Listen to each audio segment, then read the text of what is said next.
Wartime for the District Nurses by Annie Groves. Read by Alex Tregear. Chapter 1.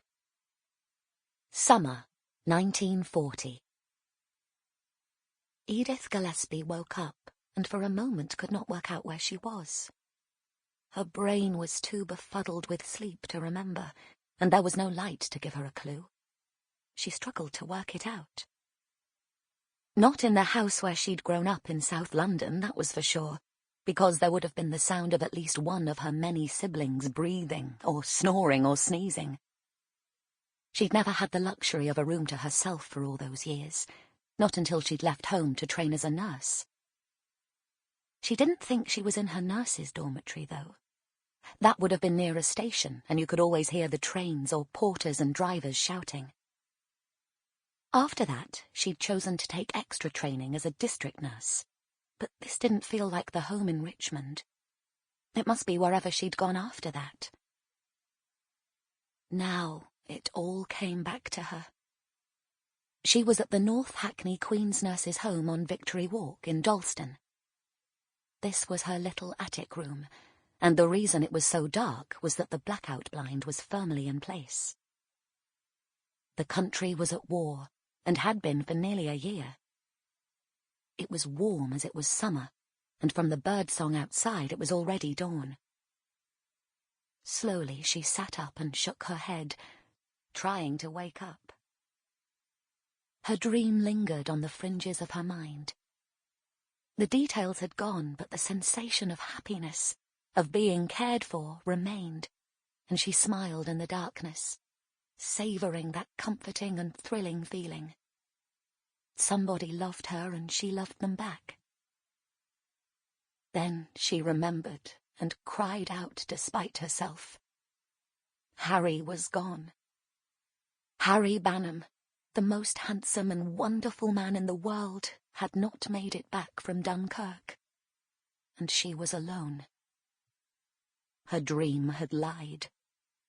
There was nobody to hug her, to hold her and tell her how beautiful she was. There was no golden future for the couple who'd attracted envious glances wherever they'd gone. The life they'd so recently begun to plan was never going to happen. Sobs came from her throat, and dimly she realized that she started most of her days like this, waking in the hope of seeing Harry, and then coming back to reality with a sickening bump.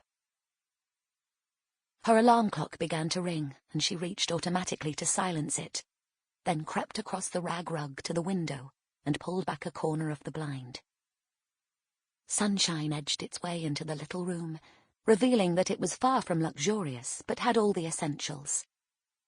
The room of a woman who had a job to do. Edith turned to her wardrobe. The full-length mirror on its door reflected her slight figure, with her short, dark hair sticking up from where she'd slept on it. Her dark eyes took it in, and she automatically smoothed it back down. Then she took out her uniform, shaking out the creases.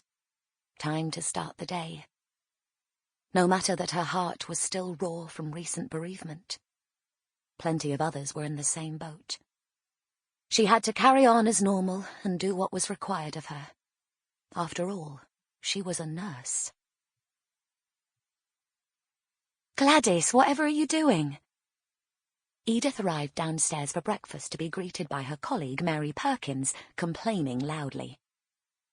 Mary had never been one for waking up in the best of tempers, and now her voice rose over the clattering of saucepans and pots being stacked on the lino floor of the storeroom, which was squeezed between the stairs and the large area they all used as a canteen and common room. Gladys, who helped out their cook and with general domestic duties, stood up and pushed her lank brown hair from her eyes. Even though the morning was still young, she looked as if she'd already been up for hours. "We got to hand over all our scrap metal," she said. "The government says so. There's going to be a collection, or we can take it to the council. So I'm sorting out all our old pots what aren't no real use anymore." "Yes, but can't you do so quietly?" Mary wailed. "Surely they can't need it right now. The council depot..." Sample complete. Ready to continue?